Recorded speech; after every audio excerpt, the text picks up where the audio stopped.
Greetings, world infamy. I am Richard coming to you today, being Wednesday, June the 18th. So, last week I did a video. I'm pretty sure it was on ascension symptoms and the Kundalini rising. And I saw that in the comments, a cat in the door just went flying. I saw in the comments a sister who had asked me about tattoos and what do I think about them, and like how could they possibly affect us. I'm not sure she said all that, but that was the energy behind the message.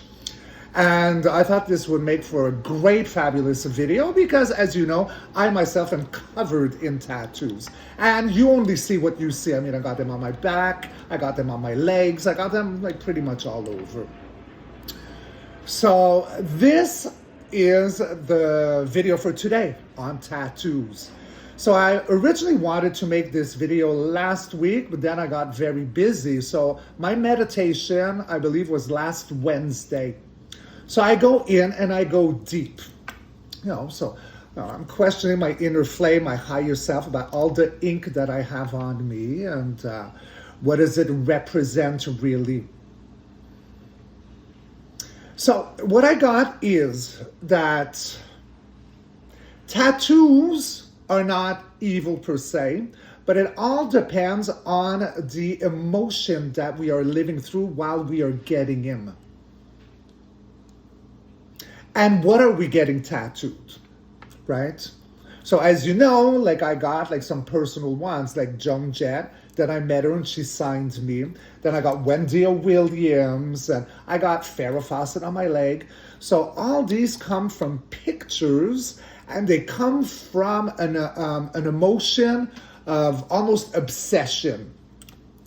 So by getting it tattooed on my biggest organ, the flesh, I have done a kind of ritual that tethers me to them. Yes? So it would be like a cord of attachment that happens. Now, many of us, like I've never done this, but, many in the past, when we're young, growing up, we can get lovers, their names, their faces on us. And then, they're no longer in our life, but then, the symbol is still there. So I found that very interesting and showing that that cord of attachment is still alive and present right there. So yes, of course, there are ways that we could break that cord of attachments. And I did come out with a beautiful invocation that I will speak of at the end and include in the PDF file that you'll find in the description. So there is that. And then I went a little deeper. And then, because I remember years ago, I had heard about black goo being in tattoo ink. And strange enough, I never really looked into it all that much, but this time I did. So I go in and I did see that in the early 2000s, there was an infiltration with certain dyes, certain companies that had the black goo infiltrated in the ink, aka nanotechnology. So that would be inside of it, and then it would be dormant in you, I guess waiting to come online. What makes it come online? I'm not sure. Was it attached to 5G towers? I'm not too sure because I got interrupted, and I'll let you know real soon because it's quite amazing. But I did see that there was an infiltration in the colors black, red, and mostly recently in the metallic colors. So I scanned my body, shoulder, neck, going down. And I did find some of it, yes, and they were in the era of the early 2000s. At my lower spine, I had some of that nanotech in the ink, red on the wrist, and the other one is on my Adonis belt.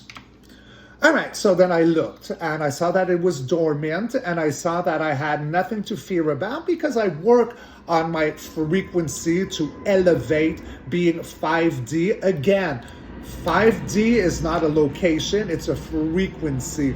So, things of that nature will not spark up to life and, do me harm because it's as if I could shock wave or electrical, give it electricity to the technology, and then it goes corrupt. So, all right, so I was really happy with this, and then I started going a little deeper, my family.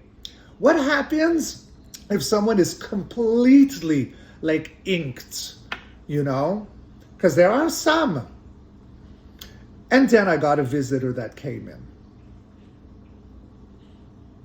Someone who wants to share. He makes it very clear that he doesn't want it polished, glamoured. He wants it raw, dirty if it needs to go dirty, but it's his truth. And his name is Rick Genest. Many of you might know him under his artist name called Zombie Boy. So he was from Montreal. He's passed away now for a few years. A Montrealer, and I had met him on several occasions because we were like, in the same scene as entertainers. And I always felt a kind of sadness within him. Although at the beginning I did see like some light happening, but that was like at the beginning of his career really taking off. There was a lot of photographers coming. There was like fashion moguls, you call them, music artists, Lady Gaga, and then Hollywood came, right? So just at the very beginning, I did see some light, but then later on I saw him and it felt like a sadness around him. So what Rick is making me feel right now about the tattoos, because for those of you who don't know, like he had like a skeleton tattooed over his face and his body so that he looked like a zombie.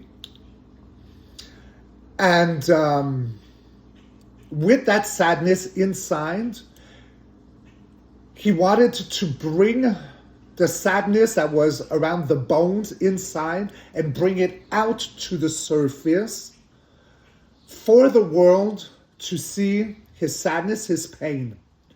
He wanted to be seen. He did not want to be touched, which is a little strange, right? Like almost for a cry of his sadness, wanted to show how he felt inside on the outside, because he's showing me like I looked like death because that's what was happening inside of me. He's showing me about tattoos. That yes, it could be a good thing, but it depends on the emotion and what you bring to the ink on the outside organ. And he brought his sadness, he brought his decay, so that created a shadow energy around him. But he's making it clear that he has no regrets about them. He was raw, he was real, and that's what he wanted to show. Like that was the ultimate, like, he didn't do it because he was a rebel, but it's the ultimate, like, rebellious act. Like totally against conformity, following a status quo. Like having that F you attitude. But himself, he was never, like, he wasn't devilish, he wasn't evil, he was none of those things. So, I did ask him, and now like I can feel him mostly on my left side right here. He's slowly listening with great interest. And yes, he wants me to go back to this because this is a question I asked him last week, because around the time of his demise, I felt, is this related to Lady Gaga? Okay. Because he had done a collaboration with her where she painted her face like his and Was it Born This Way? I think it was Born This Way. And, you know, they're both dancing, or I'm not too sure what they're doing, but they're together in the video. And like I had asked, you know, was there a ritual done with your demise? Because, truth be told, and I had even seen this in Lady Gaga's, I think it was a Netflix movie, documentary, Lady Gaga, 5'1", and she was going through a lot of chronic pain, and, you know, she had a hit, I think, that was coming out, or a new album, and she says, it's really sad because I should be rejoicing for the new song or album, but there's always a sadness because every time this happens, someone around me passes off. So it feels very ritualistic, doesn't it? So I asked him, and now he's confirming again, nope, she did not kill me. But he's showing me that as he was getting famous, more attention to him,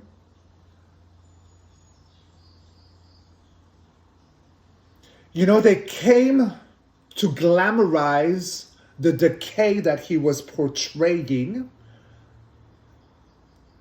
And not all of them that were coming look like monsters. They wanted the monster. They did not want the boy inside. That's what they wanted. And he says that not everyone that comes to you comes looking like a devil, right? Sometimes they come bearing crystals, stating stuff like, I see your soul. And for a time, you do get high from the attention, but it doesn't last very long. Because all of these connections, like a tethering aspect, siphons you. It's like a mirrored thing with all these collaborations. And then, well, you get weaker, and then you get sadder. And, you know, I don't see that he had a big surrounding around him of protection in the sense of what we'd call like light frequency, light warrior, light worker. Like, I'm not seeing this around him. So as he evolved and grew into fame, and that he was starting to lose aspects of himself, getting more down and sad about it, because he was no longer high from the high. You know, now it was weighing. He was getting drained by all of it. It created a shadow element around him. And because it was not balanced with the light, he became so famous for what he represented, what they wanted as the monster, that it created this whole, like, I see it as like a black kind of wind or fog. And I do see that this energy is what had taken him out. Yes. So he's showing me, because I was never at the party he was, the day it was somewhere, I believe, Montreal. And everyone was inside. He went on the balcony, I think, to have a cigarette, and then he fell. He's making it clear this was not suicide. And he's bringing me to that black, it's not like a fog or a cloud, it looks like just black wind. So it's more translucent, but I could feel the vibration, almost like that energy that had created him, because there was no balance with the light, came back to the element, which was him. And I'm not seeing hands pushing. It feels, it's so weird. It's like the ground opened up or collapsed and he fell.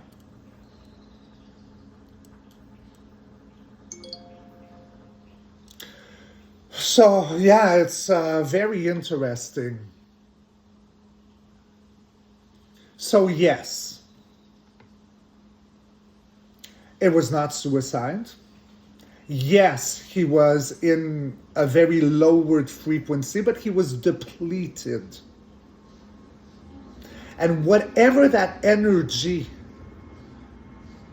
that had been built around him, through him and through others who wanted the monster they wanted him to be, to showcase, it just grew momentum, and then it came back home and collected.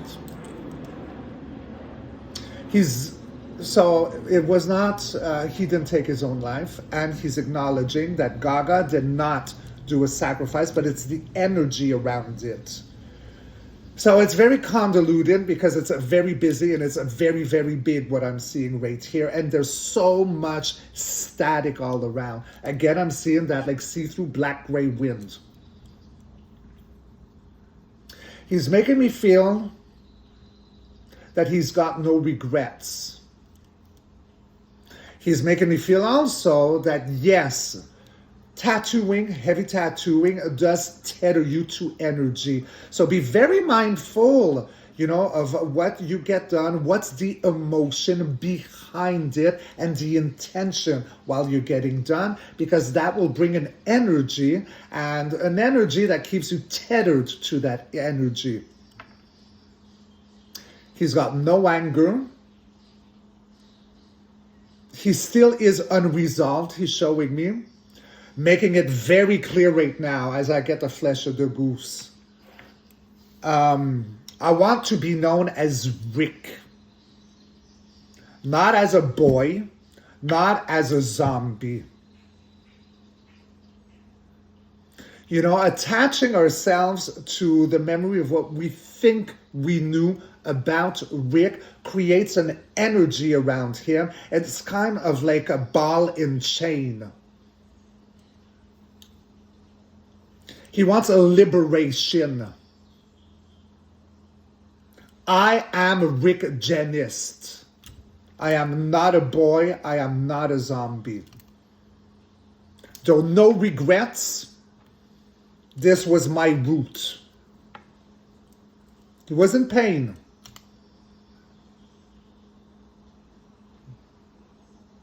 Yeah, okay. Because I got visions, but now he's saying, don't need to talk about that. So there you go. And he does feel calm right now because he's over here. He's doing this.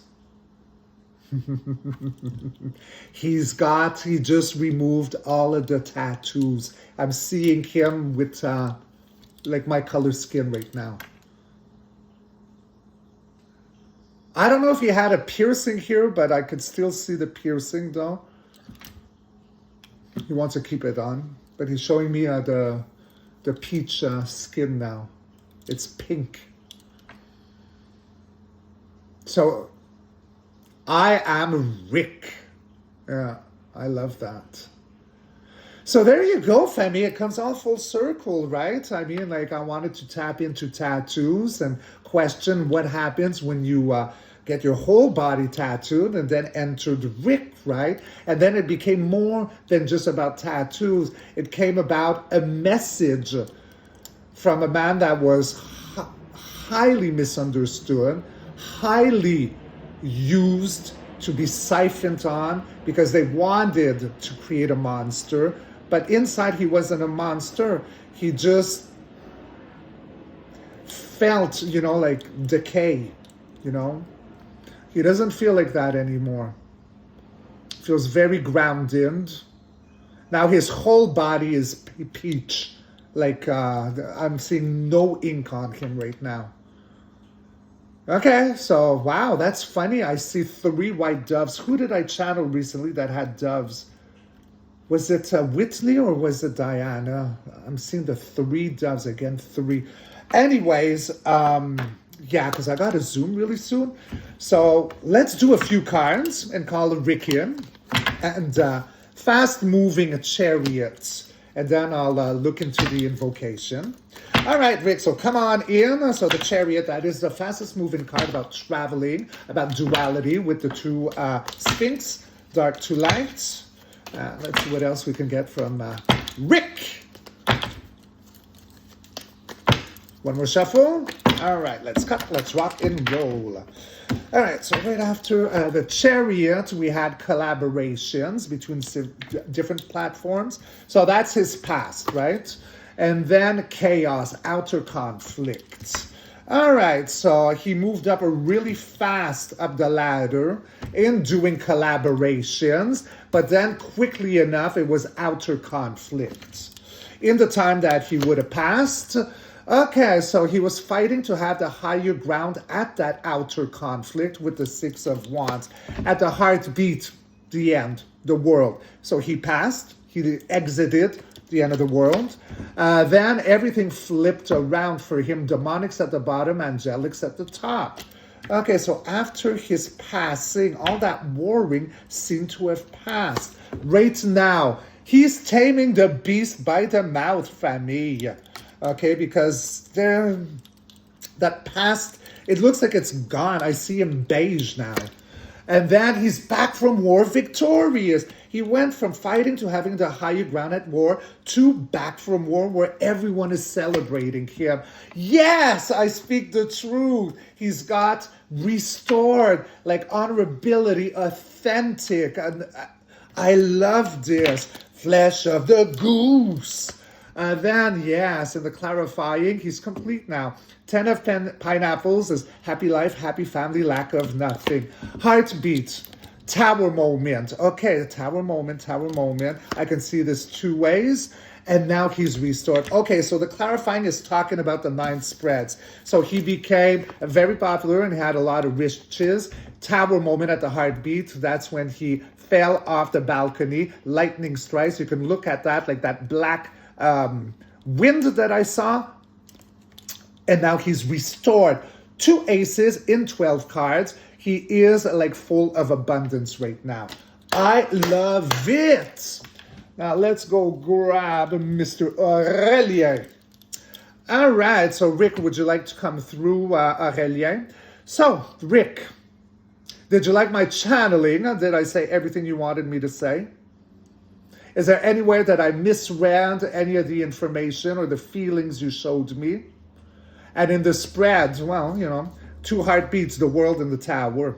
But you're totally restored because either on the first 9 cards or the 3 clarifyings, we end with restoration. So Rick Genest is all good right now. And I think that this is why this video was important. Another one to cut the ball in shape of what we think we remember of one that has passed, whether it be Diana, whether it be Whitney, whether it be Rick, it's all one of the same, like let's cut that. No more zombie, no more boy. It's Rick. He is free. The 3 doves I saw. Now, because I really gotta go in a minute. Okay, I got 5 minutes. All right, are you ready for my invocation to release tattoo tethers? All right, here we go, my beautiful family. So this is anything that you have on you that you want to just remove the energy. Huh? I call back my body. I call back my light. I call back my voice from every face, every name or memory etched into my skin. This avatar is a scroll of lesions, but not a cage of contracts. To any being whose image was inscribed upon me, I honor what we shared. I unhook what we no longer carry. I declare this ink now mine. Not yours, not theirs. The tether is cut. The code is cleared. The portal is closed. Every mark is now sealed in source light. Every line is now bound in truth. Every word now speaks only for me. I walk free. I walk whole. I walk new. And so it is, and so I am. Yay! I hope you like my invocation. Again, I'll add it as a PDF under the descriptions. because it's very important, right? Knowing this, let's take our whole avatar back, because what we know now, we didn't know then, and if we did then, would we do what we know, so. But what we can do is absolutely that, heal ourselves, remove attachments of all kinds. So this being said, I gotta run to my Zoom. I love you all so very much. I want you to be good, kind to yourselves, and I'll catch you all on the next read. Rock and roll. Ow! I love you back. Ciao.